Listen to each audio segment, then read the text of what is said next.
Om Tat Sat, Miraji, divine blessings.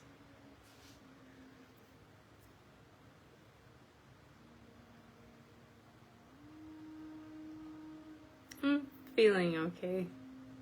Just a bit tired.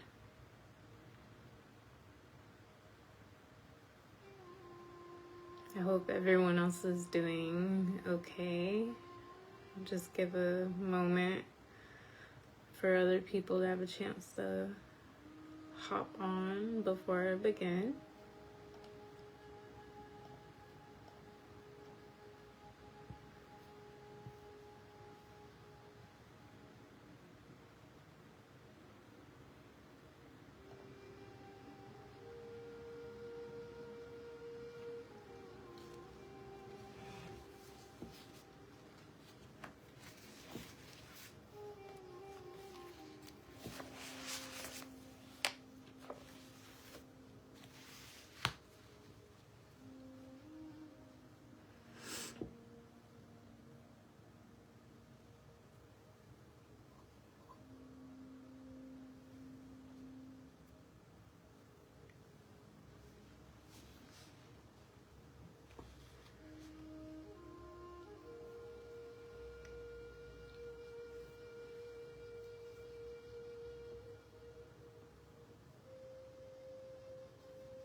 Brahmanandam Paramasukadam Kevalam Jnanamurtim Dvandvatitam Gagana Sadrisham Tattvamasya Dilaksham Ekam Nityam Vimalamachalam Sarvati Sakshi Bhutam Bhavatitam Draguna Rahitam Sadguru Tam Namami.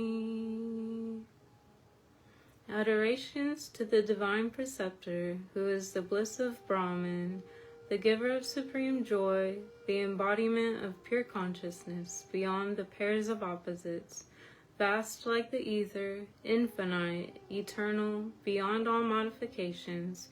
To that divine Guru I offer my adorations. Om Shri Guruve Namaha.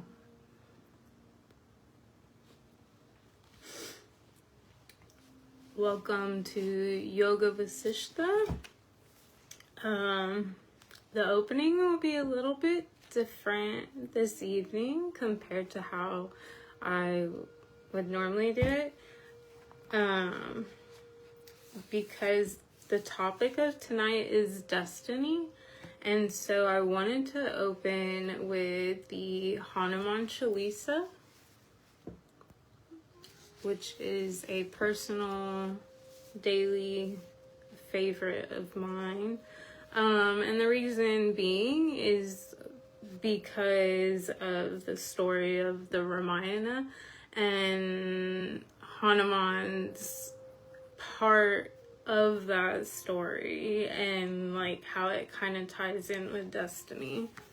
And so I wanted to invoke the blessings of Hanumanji,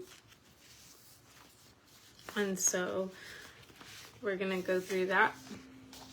I won't go through the English because doing it in both languages will take a long time. Shri Guru Charana Saroja Raja Nijamana Mukuru Sudari Bharana Raghubara Bimala Jasu Jodayu Kupalachari Buddhahina Tanujanike Sumiran Pavana Kumar Bala Buddhi Vidya Dehu Muhi Haraho Kale Savikar Jai Hanumana Gyana Guna Sagar Jai Kapishati Loka Ujaga Ramaduta Atulita Baladama Anjani Putra Pavana Sutanama Mahavira Vikram Bajarangi Kumati Nivara Sumati Ke Sangi Kanchana Bharana Viraja Subesha Kanana Kundala Kunchita Kesha Hatha Padra Dwaja Biraje Kande Munja Janeyu Saje Shankara Suvana Kesari Nandan Teja Pratapa Mahajagavandan Vidyavana Guniati Chatur Ramakaji Karibeko Atar Prabhu Charitra Suni Beko Rasiya Rama Lakana Sita Manabasiya Sukshma Rupa Darisiya Hidikava Vikata Rupa Dari Lanka Jarava Bhima Rupa Dari Asura Sahari Ramachandra Ke Kaja Savari Laya Sajivana Lakana Jiaye Shri Raghubira Harashiralai Raghupati Kini Bahuta Varai Tuma Mama Priya Bharati Samabahi Sahasa Badan Tuma Roja Sagavin Asakahi Shri Pati Kanta Lagave Sanaka Dika Brahmadi Munisa Narada Sarada Sahita Anisa Jamakupera Diga Pala Jahante Kaviko Vidika Hisaka Ekahante Tuma Upakara Sugriva Hinkina Rama Milaya Raja Padadina Tumaro Mantra Vabhishanamana Lankeswara Bhai Sabha Jagajana Jagasahara Jojana Parabhanu Lilyotahi Madhura Palajanu Prabhu Mujika Mele Mukamahin Jaladilangi Gai Achara Janahim Durgam Kaj Jagatake Jete Sugamanu Graha Tumarete Rama Duvara Tumarakavare Hotana Agya Binu Pasare Subha Sukala He Tumhare Sarana Tumara Chakakaho Kodarana Bhuta Pasachanikatene Hinave Mahapir Jabanamasanave Nase Roga Hare Sabapira Japatinarantara Hanumatabira Sankate Hanumana Charave Manakrama Bachana Jana Jolave Sabapare Rama Tapas Viraja Tinake Kaja Sakala Tumasaja Ora Manorata Jokoilave Soya Mita Jivana Palapave Charanjog Paratapatumare Hai Parasiddhi Jagata Ujiyara Sadhu Santa Ketumarakavare Asuranikandana Rama Dulare Ashta Siddhi Navanidhi Ke Datta Asavardina Janake Mata Rama Rasayana Tumare Pasa Sadaraho Raghupatike Dasa Tumare Bhajana Rama Ko Pave Janama Janama Kere Duka Bisarave Antakala Raghubara Purajai Jahan Janma Hari Bhakta Kahai Or Devata Chittanadari Hanumata Seya Sar Sukakarahi Sankatakate Mate Sabapira Josumireya Hanumata Palapira Jai Jai Jai Hanumana Gosain Kripakarahu Guru Deva Kinahin Jo Satipara Patakarakohi Chutahin Bandi Mahasukahoi Joya Parahanumana Chalisa Hoya Siddhi Saki Gorisa Tosidasa Sadahara Chere Ki Janata Hridaya Mahandere Pavanatanaya Sankataharana Mangala Murti Rup Ramalakana Sita Sahite Hridaya Basahu Surabu. Om Shri Hanumate Namaha. So that was the Hanuman Chalisa, and it ties into the topic of what we're covering in Yoga Vasistha tonight, which is the topic of destiny. And I also wanted to read a quote from Swami Jyotirmayananda. It's from his Yoga Quotations book. And this is also the book that Guru Ma Swami Lalita Priyanandaji reads from for the daily readings before the Bhagavad Gita satsangs. And so he says, in the world of interdependence and unity among all things, there is no doubt that the movements of stars affect you, just as your waking up the next day is dependent upon the sun. But the stars do not form your karmas, nor do they form your destiny. And so the reason behind that is what we're actually going to cover this evening. So we are on Yoga Vasistha, Book 1, and we are in the second segment of Yoga Vasistha, which is Mumukshu, Vyavahara, Prakarana, and that is to do with aspirants and the qualities of aspirants. And we are on section 6, the negation of destiny. And I'll be doing a little creativity again to try to explain a part of it. So we left off where we were covering self-effort and the importance of self-effort in our practical life and also our spiritual journey. And then towards the end of last week's segment, it brought up the topic of destiny and relying on it and how destiny is illusory. It's an illusion. And so this evening we'll go more into that. Sri Vasistha continued, there is no destiny other than self-effort. The self-effort of past lives becomes the destiny of the present life. The intellect that believes that I am dependent upon destiny must be cured of its misunderstanding by the practice of good association and study of scriptures. And so Sri Vasistha is saying there's no destiny other than self-effort. And most of us know the saying, that you are the architect of your own destiny. And that is true.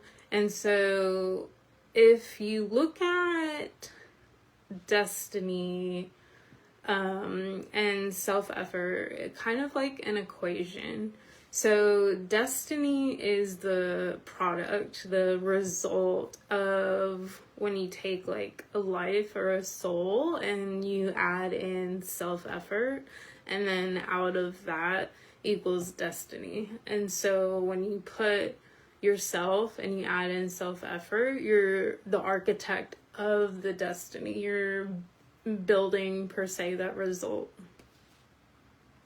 And so with the intellect that is dull or ignorant to the self and the inner self, they can rely on destiny, and it'll go further into it. But being dependent upon destiny and just sitting back and letting destiny take control, which is a common kind of thing nowadays, is actually a misunderstanding. Every development in life is backed up by one's self-effort of the past. There is no basic difference between destiny and self-effort.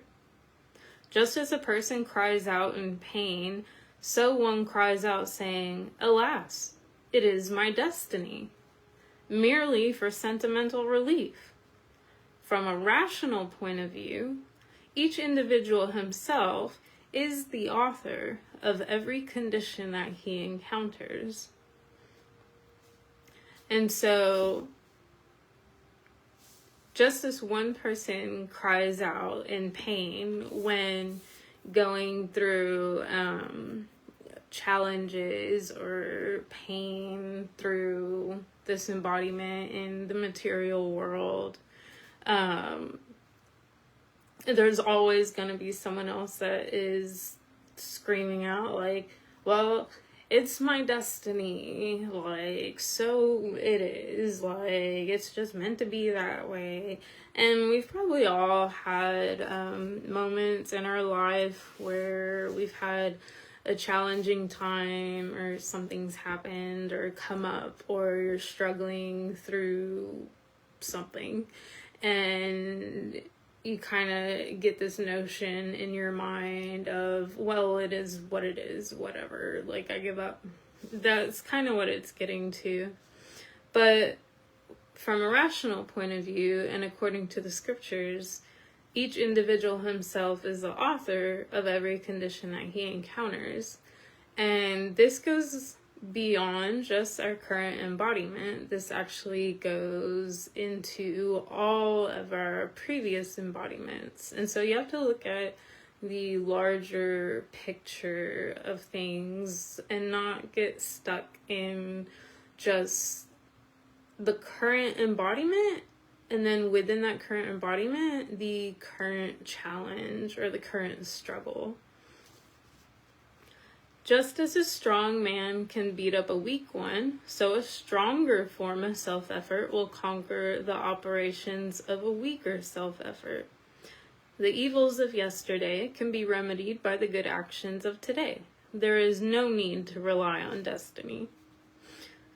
And so this is saying that if you think of our previous embodiments, and if we had a weak sense of self-effort, and we might have not put in much self-effort into our spiritual practices, or being a good person, or just kind of anything, like, it can be applied to any area of your life, those are building blocks. And so that kind of built and put together the current embodiment. It contributed to it. And so if we remember and we think of, okay, my current challenging situation that I'm in is due to previous karmas and previous lack of self-effort. And so we have to make that conscious decision and that conscious choice to try harder and put in more effort. And so there's no need to sit back and rely on destiny. Destiny is not really a thing in and of itself, by itself. Destiny is the product of our self-effort. In cases where one does not succeed in one's self-effort, one should not develop faith in destiny. And so if you're putting in self-effort and it's not the outcome you expected or the outcome that you desired, which we shouldn't be attached to the outcomes of our actions, but depending on where we're at in our spiritual journey and practices, we're still rooting those things out. We're still working on those things. And so if we put in a lot of self-effort into something and it doesn't go the way that we had planned or that we had hoped for, we shouldn't just give up and then sit back and say, it's just destiny. Let destiny take the wheel. It's just how it's supposed to be. Like, I give up, whatever. That's not necessary. It's not necessary to do that. I can understand we'll have our moments, and it's okay to have a moment because we are human and we have human emotions, and take that moment to just vent or have our feelings, but don't be consumed by the feelings, don't be consumed by the emotions, and kind of pull yourself back up and gather yourself back together, and you keep trying and you keep putting in the self-effort. One should rather realize that his past self-effort was more intense than his present self-effort. Therefore, even the apparent experience of defeat sings the glory of one's own self-effort. So we can ponder and think about what the possibilities of our past embodiments and past lifetimes were, and how our soul was during those embodiments. And if the self-effort was more intense than what we're putting in now, or maybe it was not as intense and right now we're doing more. So when you look at it as like an equation, it makes a bit more sense. Those who do not even try to conquer the obstructive karmas of their past lives and are dependent upon the false concept of destiny are dull-witted and ignorant. And so once again, the concept of destiny alone by itself as a separate thing is false. And it's nothing on its own because it is a product of a soul and an embodiment plus self-effort equals destiny. And so to rely on destiny alone is you're relying on nothing. There's nothing there.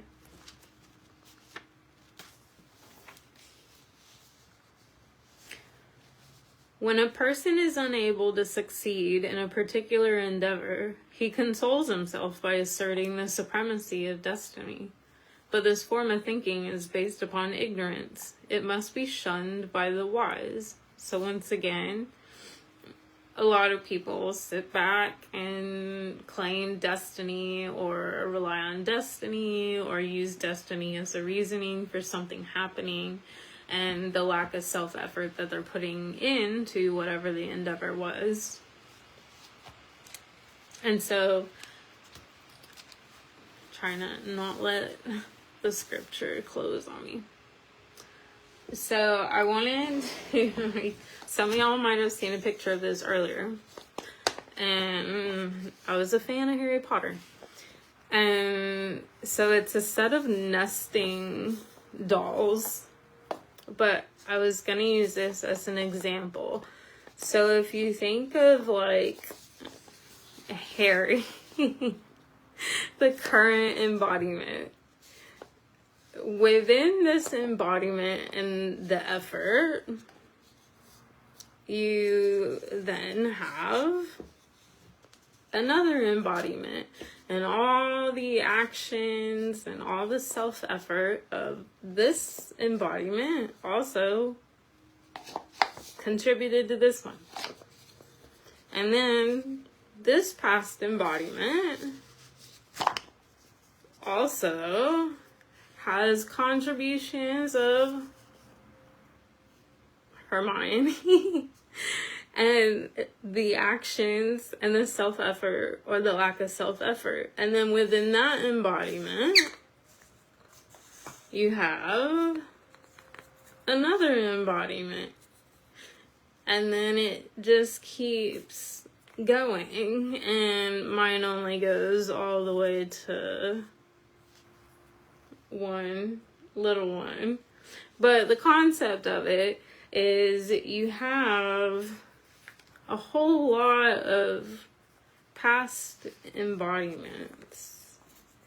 And during all these embodiments, you had a lot of different levels of effort, self-effort, actions, things you went through, experiences, desires, attachments, karmas.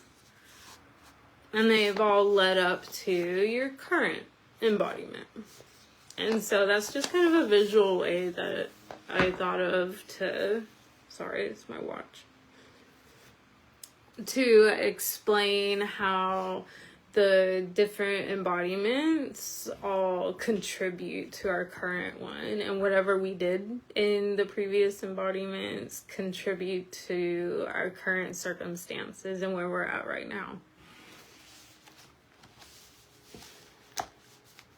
So even when a person is glorified by society for no apparent reason, one must realize that it was that person's past self-effort that led him to his present accidental glory. So this actually made me think of, when you think of natural talents, and whether it's like musical, singing, acting, dancing, artwork, academia, like whatever it is, and they just seem to be so natural at it. A lot of people can develop jealousy or envy towards that person and their talent. But when we think about it, although in that current embodiment, it might seem like they didn't do anything, there wasn't any effort, and everything comes really easy to them. The previous embodiments of that soul, there could have been a lot of self-effort. And then that's what led up to the current embodiment having that natural talent. And so when you see people in society that might be glorified and you're sitting there like, well, I don't remember them doing anything. I don't, like, everything just comes easy to them and people look up to them and all of this stuff. Like, why? Well, this is a reason. This is the reason why, is due to the self-effort that was put in previous embodiments. And so that leads up to destiny that is being lived out right now in the current embodiment. Waiting for some accidental development on the basis of the fictitious operations of destiny is a great folly indeed. So we should not just sit around and wait for something great to happen, because that's just not going to happen. We have to, like I keep reiterating, it's like an equation. Our soul, the jiva, our current embodiment, plus our level of self-effort that we choose, because we do have self-will as a human being and we have the power to make a choice. Whatever we are choosing to put in is going to equate to destiny. And destiny is going to be drawn out over multiple embodiments. How many embodiments? That's up to us. How much self-effort we're wanting to put in to our spiritual practices and the goal of self-realization. So it all depends on the person, and then we'll also get into some other things. Therefore, it is important to render the self-effort of this life more powerful than the self-effort of the past. And that self-effort, which is sustained by a mind devoid of agitation, is bound to be victorious at all times. The past cannot hold its supremacy over the present. And so I really like this paragraph because it's very empowering. It gives power to the person, the soul, by saying that you can render the self-effort in this current embodiment, in this current lifetime, more powerful than self-effort that was put into the past. And so we have that choice. And so looking back, if I use myself as an example and how I look at the things that I go through, and many of y'all know the health challenges that I face, and I look at these things and I look at it as an equation. And so in previous embodiments, there must have been a lack of self-effort and not much interest in spiritual journey somewhere, and many embodiments until it finally clicked, and then the self-effort began. And that's where it led me to where I am today. But I'm still living out karmas from the past, and so I still have to deal with health challenges and whatever I might face in this current embodiment. But instead of sitting back and just saying, oh, that's destiny, that's just how it is, whatever, I give up. I may have moments of that, because things can get extremely challenging and extremely difficult to deal with. I don't ever give up, because to me, giving up is giving in. And with so much studying the scriptures, self-effort is such an extremely important thing, not just in your spiritual journey, but in life in general. I could have given up on many things to do with my health and I wouldn't be here today. And I'm here today because the grace of God and the self-effort that I put into surviving what I went through. And so it's important to remember that we have that power within us. We can tap in to this power and overcome lower levels of self-effort from the past, which have contributed to whatever we might be experiencing or going through in the current embodiment. When wealth that has been earned with great difficulty is lost due to a more intense negative self-effort in the past, one should not yield to vain grief. Rather, one should endeavor once again to enrich oneself. The same attitude must be adopted in every field of life. One must try again and again until the goal is reached. Excuse me. And so even like in this example of when wealth that has been earned with great difficulty. So you imagine someone that maybe has put in years and years and years and years of their life into finances, like having a great job, making a lot of good money, just kind of in a really good financial situation. And then suddenly it's lost because of an intense negative self-effort of the past. So that's something coming to fruition. Feel free to correct me. I think it's fruition. I think. But it's like coming into play. And so we shouldn't yield to vain grief. We shouldn't give in to grieving the loss of the example of wealth or whatever it is that we put a lot of effort into. And understand that, okay, it's something from a past embodiment that is coming into play, and it's something that I need to go through. It's something I need to deal with. There is a reason for this. And so instead of giving in, we need to enrich ourselves and then adopt the high level of self-effort. So don't give up. Don't give in to destiny and just say, whatever, it is what it is. But keep going. Just keep pushing through. Keep going. It's a hurdle. It's not a permanent like roadblock. It's just a hurdle. It's temporary. One must gain an insight into the proper time, the proper place, and the proper course of action in order to attain a particular objective in life.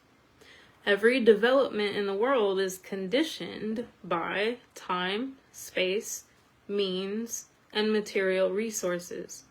A man of self-effort must gain an insight into these in order to render his self-effort purposeful and effective. And so earlier where I mentioned that there's other things that play a part in someone's success, this is what I meant. So the proper time, the proper place, and the proper course of action in order to attain a certain objective in life. So if someone looks at, like, they want to go to a certain college because they're wanting to attain a certain degree of education to get a certain job, it's kind of like mapping it out. So a proper place, a proper course of action, finding out how long it's going to take, how much money it's going to cost, the amount of self-effort that's going into it. And so that, all of that put together is what makes, like, for example, a doctor.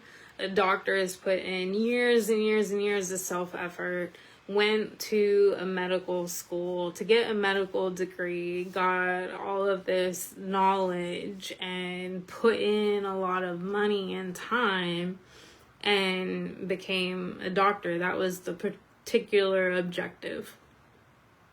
And so if you look at all the developments in the world, they're all conditioned by time, space, means, and material resources. And so no matter who we are, where we're at in the world, what country we live in, what family we were born into, whatever our circumstances are, these are, yes, they're going to play a part. And so every individual soul has their own journey, their own experiences. We're all living in the same world, but this is where, like, the world within world within world is. And so one person might have access to more resources than another person. One person might have less money. One person might have more money. One person might have transportation. One person might not have transportation. And so each situation is different.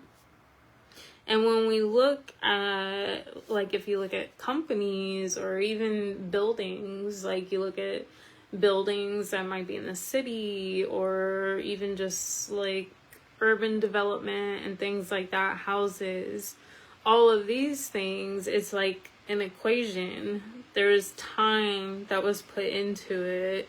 The space was determined that it was going to take up, the means and the materials and the resources. So everything added up to that objective of making it like come to life per se. And so you think of like a building and everything that went into that one like skyrise building. You think of all the workers, all the time, all the material, just everything involved. And so everything we look at in the world is conditioned by these things. And so a man of self-effort must gain an insight into these in order to render his self-effort purposeful and effective. And so that means have that understanding and then look at your own objectives and your goals that you have. So like the goal of liberation of the soul, or even when you look at practical life, the goal of having a job or going to school or buying your first house or a car or whatever. Have insight into how to attain those things, and your self-effort that you put into it, make sure it's purposeful. Make sure that you're putting in the time and not wasting the time, and that it's going to be effective. Have a path, have a plan on how you're going to direct yourself to obtain the objective. One must not grieve over the impossible. If one were to say, "One day I will be destroyed by death, therefore, what use is there for any self-effort?" then his intellect is faulty. He must endeavor to acquire that which will enable him to attain spiritual progress in his life. His self-effort must be directed by a healthy reason. And so this is where a lot of people will, if they're living a very worldly life, this is how they see things. Like, well, I'm going to die anyway, so I may as well have fun. I'm going to die anyway, so I may as well do what I want. I may as well drink or do drugs or party or whatever. Just fill in the blank with something worldly. And so they see it as, you're just going to die anyway. So what's the point of a spiritual journey or putting your self-effort into that if I'm just going to die? And so that's a faulty intellect. That is an intellect under the influence of ignorance, and not seeing through the illusion and the illusoriness of the world process.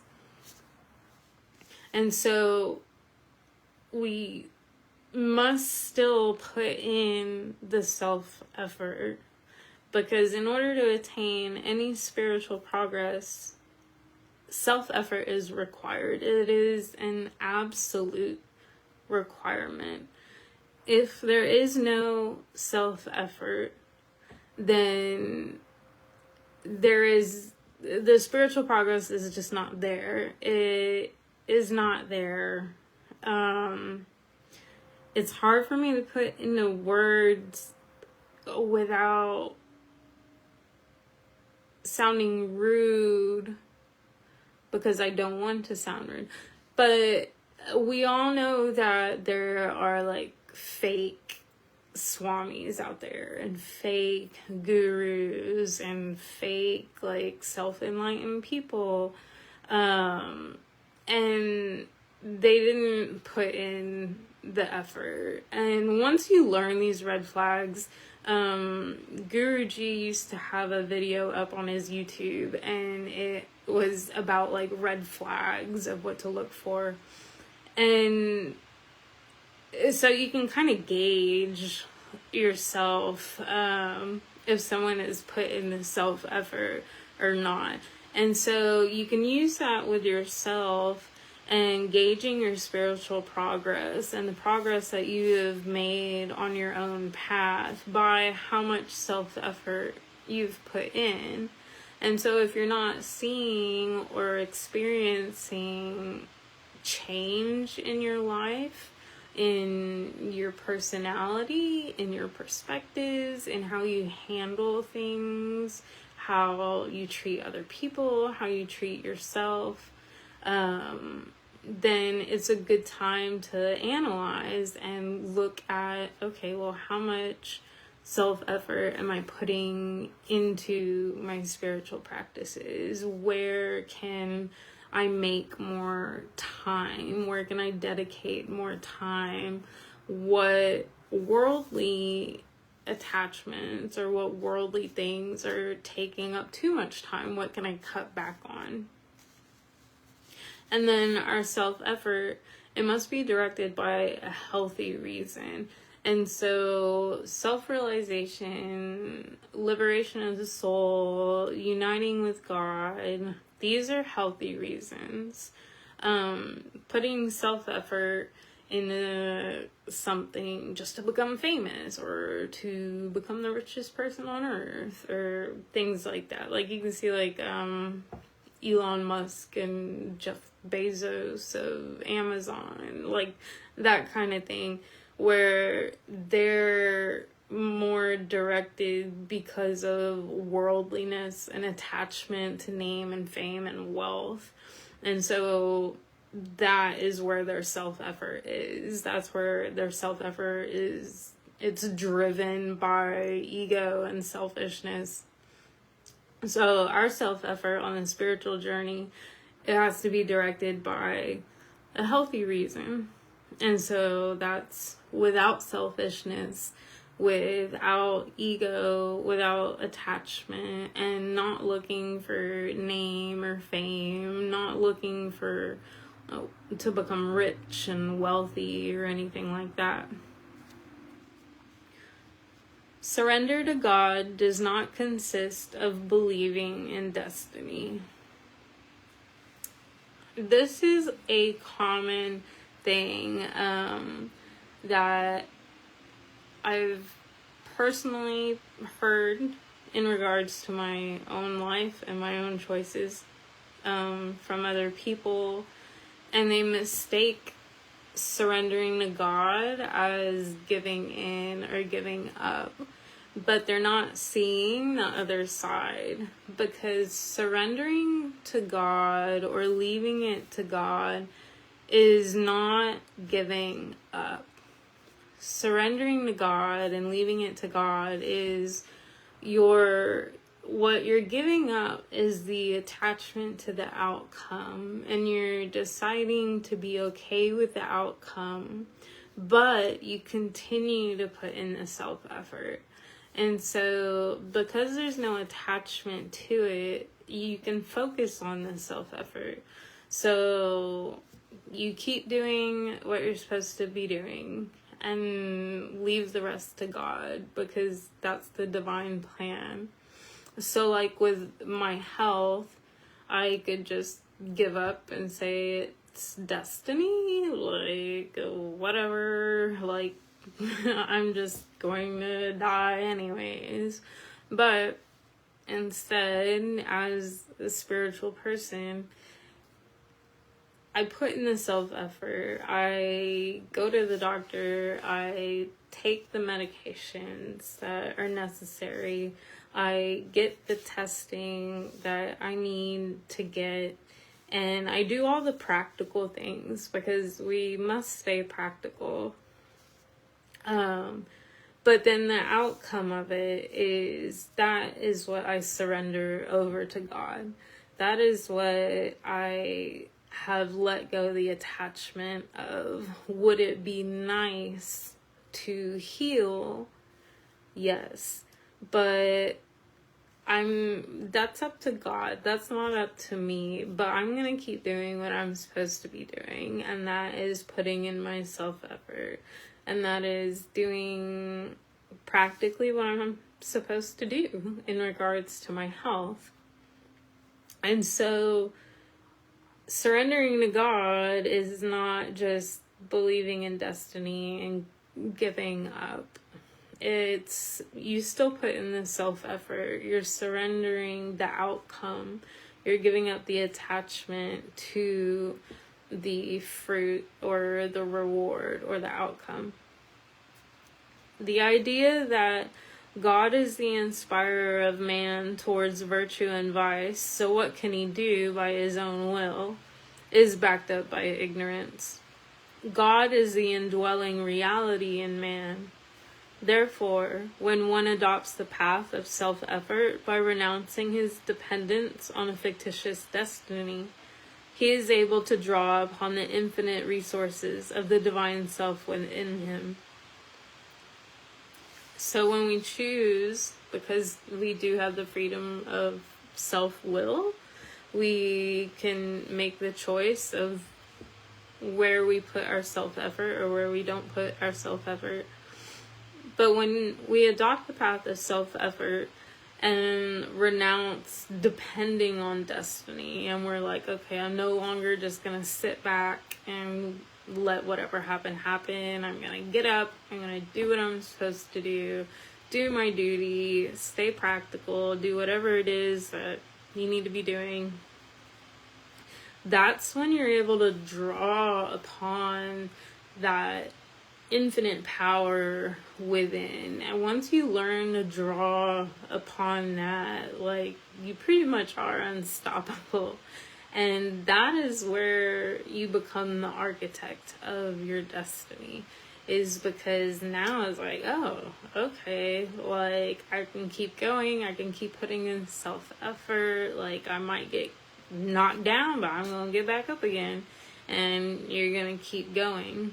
And so you're drawing on that power of the divine self that is within you, it's within me, it's within everybody. Everybody has this, and everyone can tap into it. It's just a willingness to let go of ego and attachment, selfishness, and that aspiration that must be present. It is self-effort that draws the grace of God. One who lives a life of dullness cannot claim to have the radiant virtue of divine surrender. So the grace of God is upon everybody. The grace of God is always there. And Guruji was always really good at explaining this with the example of, like, the grace of God is always raining down. But you're not going to get any if your cup is upside down. So I'll just use this. So if my cup is upside down, it's not going to catch anything. So we have to be willing to have our cup right side up and catch the grace of God. And so that's the self-effort. If you're not putting in self-effort, you're not going to catch anything. It's just going to bypass you. It'll go around you. But when you decide to put in the self-effort and your cup is upright, you're going to catch the grace of God. And the grace of God is upon you. And so it's always there. It's just your cup has to be right side up. True self-effort is that which promotes joy and removes pain.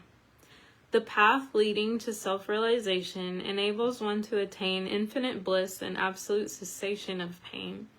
Therefore, one's self-effort must be directed towards the attainment of self-realization. So true self-effort promotes joy and removes pain. It doesn't promote pain and then diminish joy. And so our self-effort, when you're on the path, what they would call the righteous path, and the path towards liberation or self-realization, it's promoting joy. That is what is going to come from it. That's what's going to come out of it. And that's where we find and we experience infinite bliss. And the absolute cessation of pain is when one is self-realized and they have attained the understanding of the illusoriness of the world and the temporariness of things. So it's not saying that the physical body isn't going to have like physical pain, like ouchie pain. The physical body's still it's gonna go through decaying, and it could have diseases, and eventually it dies. And yes, that is physically painful, but the self-realized soul understands that that's temporary. That is not who we are. We're not the physical body.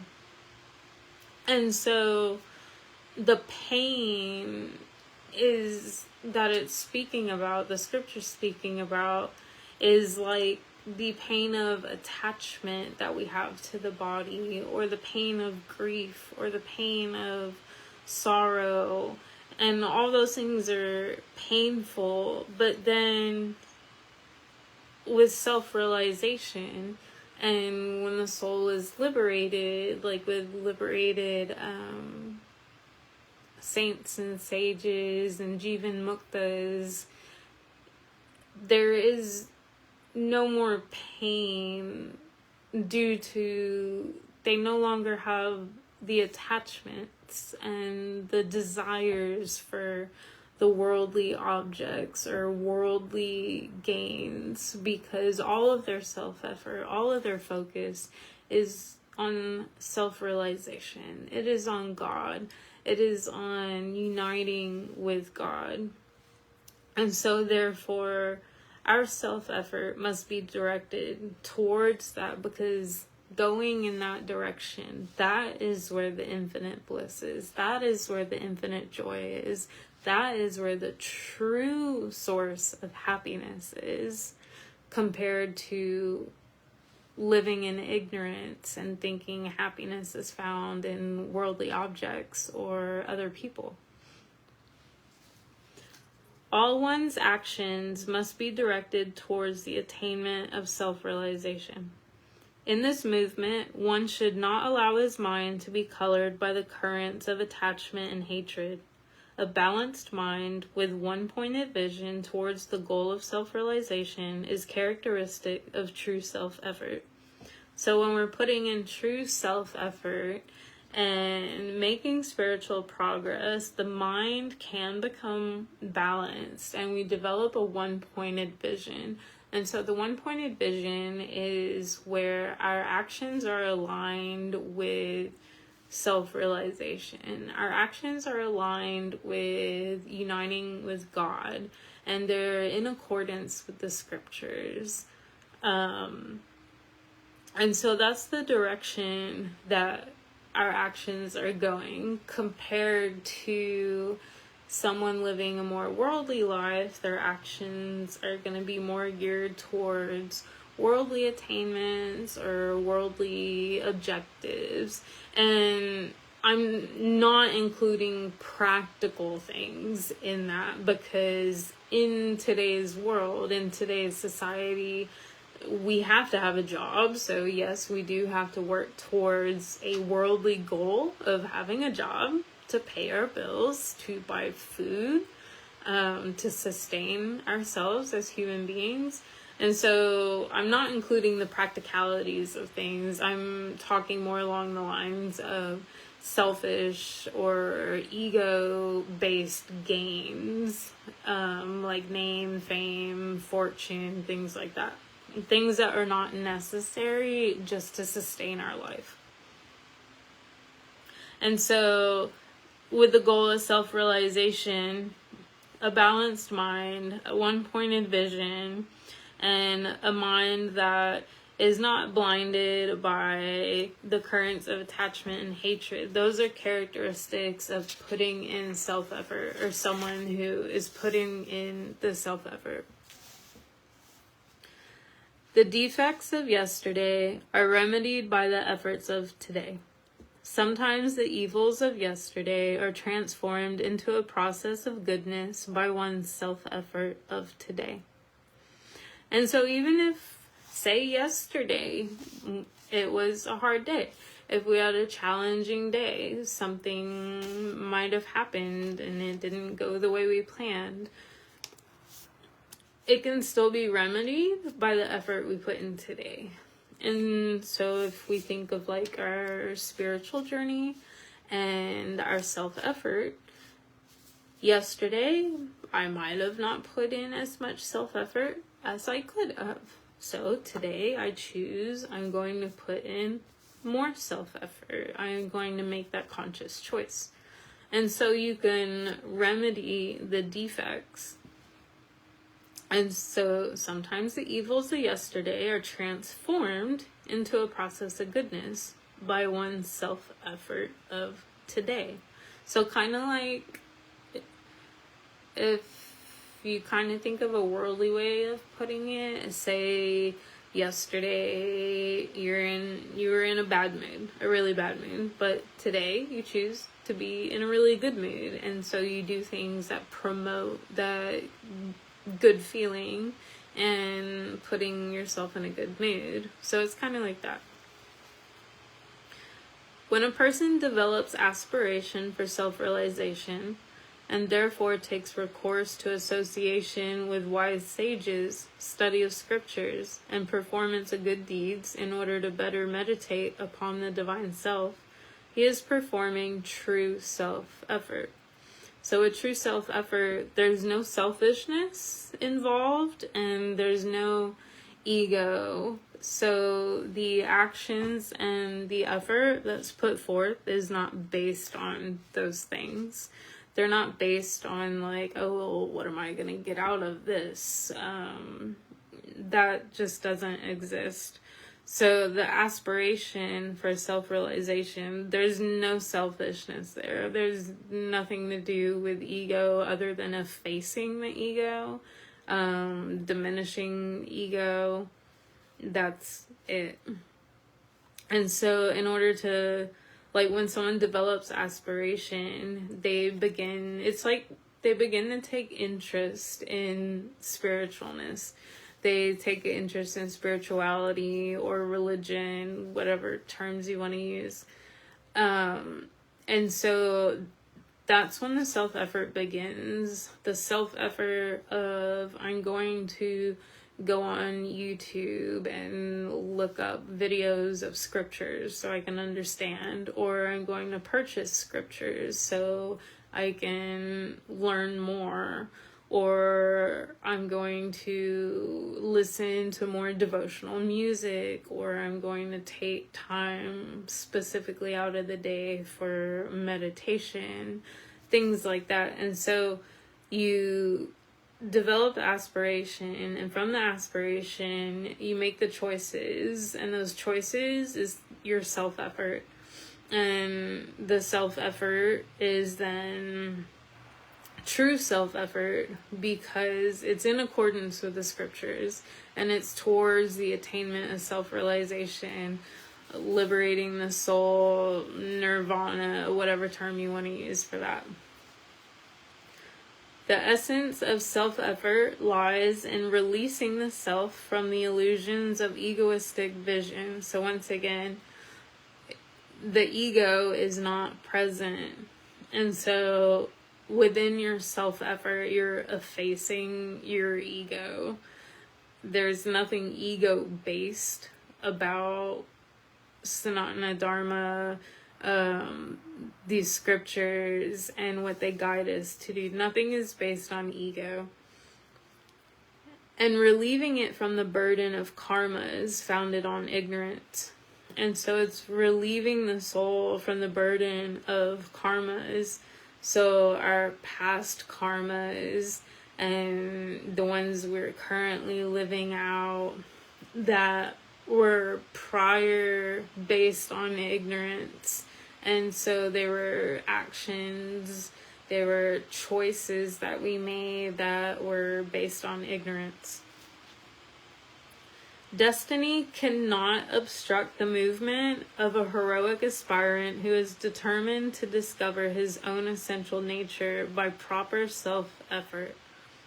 And so no matter what someone's destiny is, which destiny is the result of self-efforts.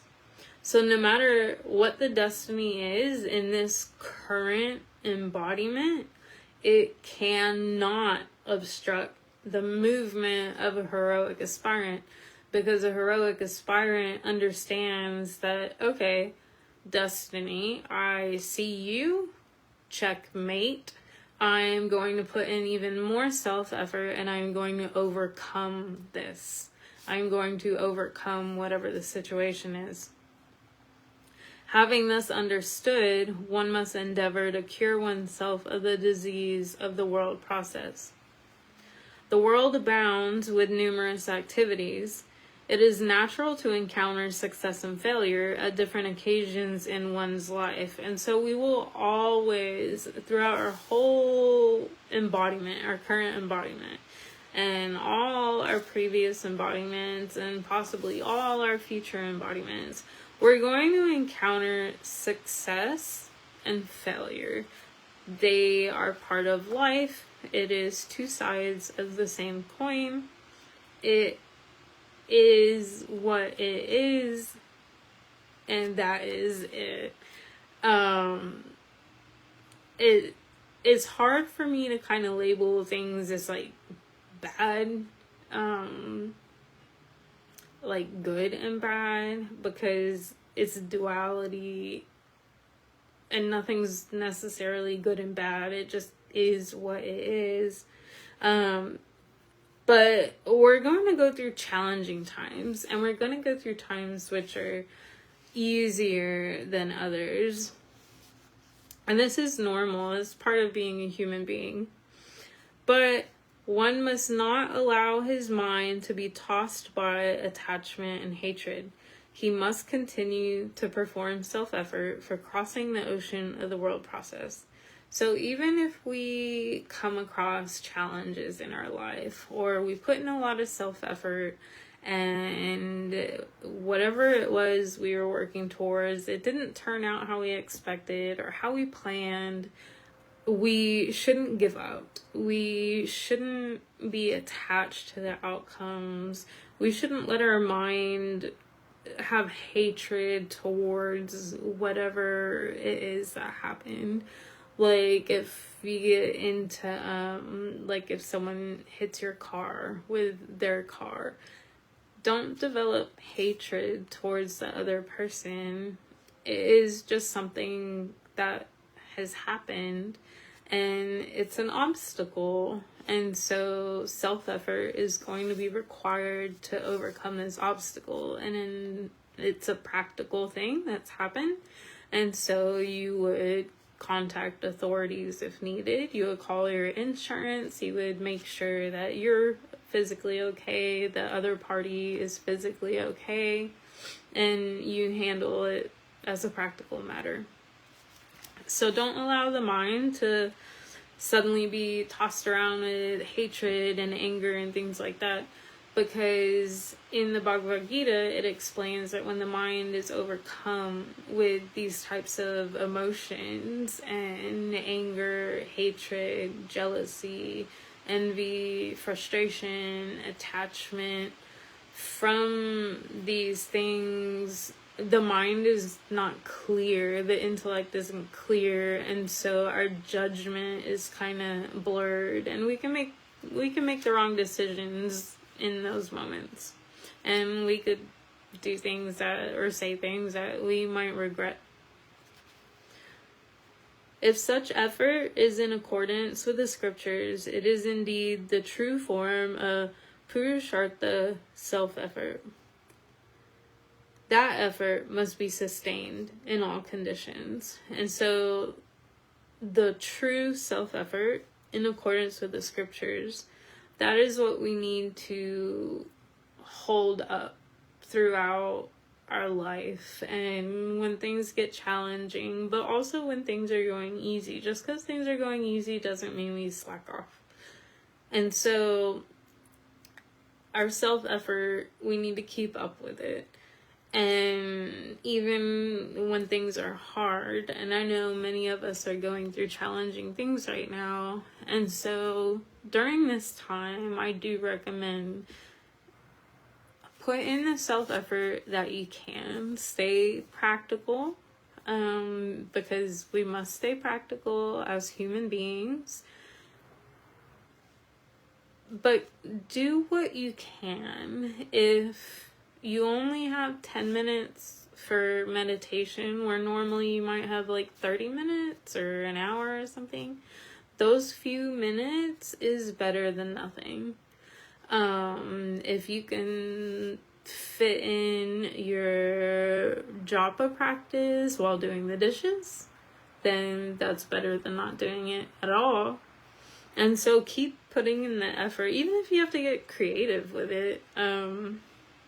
You can sing mantras while vacuuming. You can mentally do japa while doing groceries or paying bills. You can always do it while you're at work.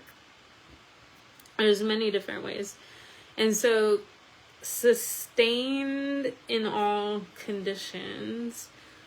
So like today, and the other day, while I was having MRI scans, I don't struggle during the MRI scans because I'm not claustrophobic, but I do my japa practice during that. And that was something that Guruji taught me to do, was to do my japa practice during like all these medical things that I go through. So even at the dentist, I've done it. In the hospitals, I've done it. When family has been sick or in the hospitals, I've done it. I've done it on the floor in the emergency room. And so even during challenging times, like, I've always made sure, like, I put in the effort somewhere, somehow. This leads to the cessation of pain and attainment of supreme bliss. And so continuing with your practices, it does help relieve the pain of the world process, the pain of the human embodiment. Even though the human embodiment is considered like a high achievement, it's still painful. The physical pain and then worldly pain of going through grief and anxiety and stress and worry. Those are human emotions that naturally we're going to experience. We're going to go through these. But you can reduce the amount of pain from these things with spiritual practices. And this is actually scientifically proven. There is studies on this too. So I'll have to pull those because they are really interesting, and I used them for research when I was in college. Physical activity must be directed towards the service of Guru in association with the sages. The intellect must be directed towards the removal of ignorance from the depths of one's heart. This is the true end of one's self-effort. And so whatever we can do in service of our Guru and being in association with other sages and saints, that is good, because that's where our intellect and our mind is being directed, and that is the direction of self-realization. And so that's where our self-effort should go and our self-effort should end. So, like the saying of Guruji would always say it, and Guru Ma says it, and I believe it came from Swami Sivanandaji of Divine Life Society in Rishikesh. Be good, do good, love all, serve all. And so be a good person, do good, so do good actions, love all, and serve all, because the same self in me is the same self in you. And the same self in me is the same self that is within the prisoner sitting in a jail cell. And so we should recognize and acknowledge that and treat each other good and serve that divine self within each other. An advanced soul continues to maintain his self-effort from one life to another. And so advanced souls, the self-effort towards self-realization will carry on from one embodiment to another embodiment. And so any self-effort that we're putting into our spiritual practices, our spiritual journey, self-realization, these go with the soul, and then they contribute to the next embodiment. And so it's never a waste. Like, it's absolutely never a waste. Due to his good karmas, a person enjoys celestial joys after his death. He is then born with a treasure of good karmas, which enable him to advance rapidly on the path of spirituality. So an example of this is kind of like how earlier we talked about natural talents. And so many of y'all have probably seen videos of like toddlers, like really, really, really tiny kids, where they've easily memorized shlokas and complicated scriptures, or understanding scriptures, and it seems to just come absolutely natural to them without any effort. But it is because of all the karmas, the good karmas from previous embodiments that led that soul to that advancement. And so they can advance rapidly on the path of spirituality.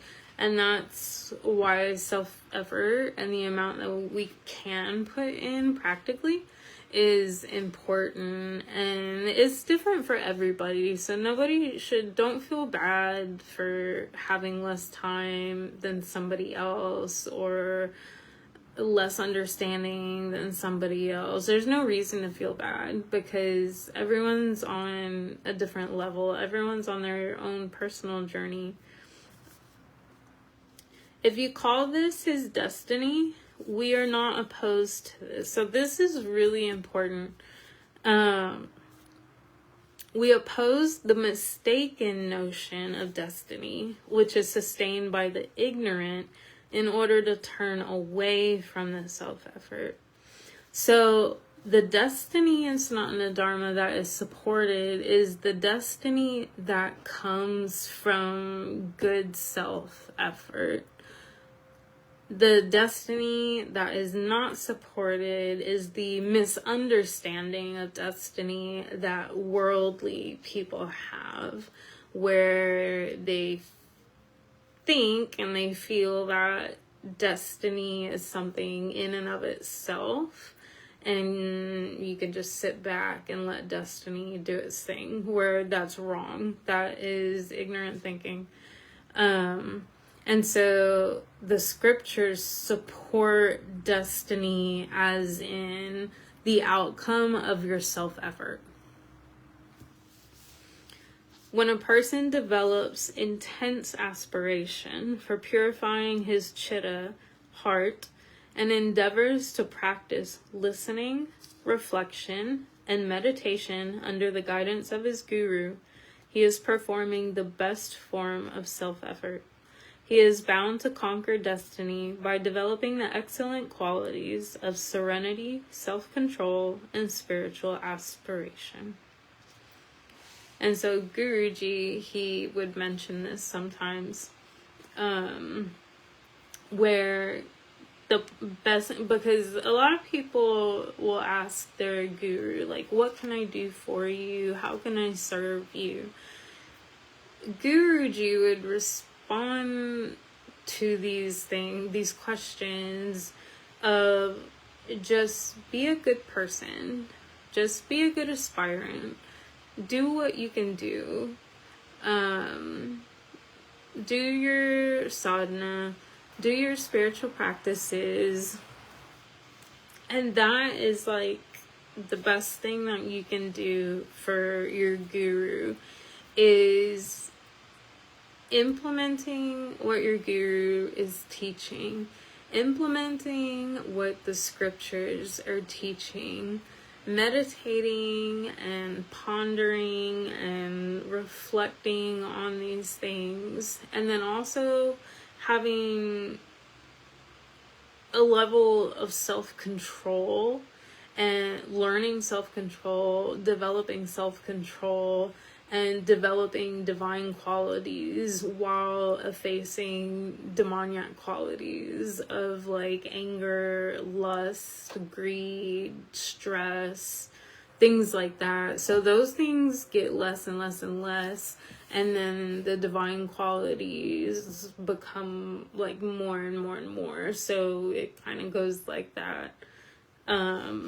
And that's the best thing that you can do for your guru, is to become that instrument, become that living example of the guru and the scriptures teachings. And so that's how he would respond to when people would ask what they can do. And so, sorry, we went a little overboard with time, but that's okay. It was a really good topic. So we will leave off here. And then next week, it carries on with the topic, and we'll be on section 7, the predominance of self-effort.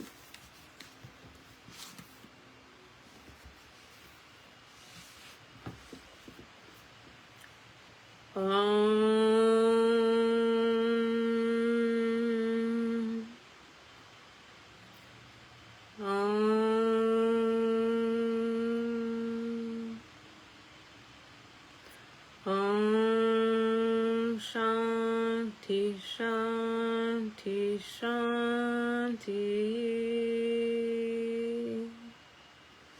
Divine blessings to each of you, everyone that participated in the live video, anyone who's going to participate later. Sorry I went over the time, but that's okay.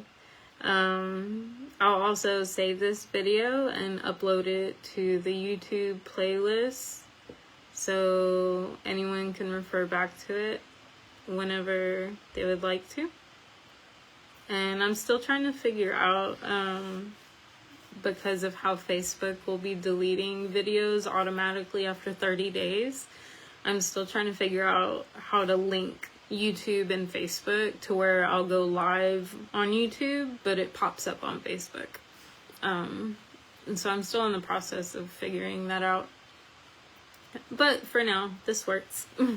So I hope everyone has a blessed, quiet, and good evening. And good health to everybody. Mira G, thank you for always being support and being here. Aisha G, divine blessings. Thank you for all your support and attending. Yes, it's a very interesting topic, Mira G. It's a lot of fun. I enjoy this. It's definitely a topic that destiny is like, there's different viewpoints on it. So there's like the worldly viewpoints and then the spiritual viewpoints. So when you dive deep into it, it can get pretty interesting. But it's a lot of fun. So I hope everyone has a quiet evening. Divine blessings and prayers for safety and good health for everyone. Physical health, emotional health, mental health, they're all important. And whatever challenges that anyone is facing, and may God bring peace to your heart and your mind and your soul, because He is our source of all of it. And so just pull on that and tap in, and all will be well. And y'all have a good night. Om Tat Sat.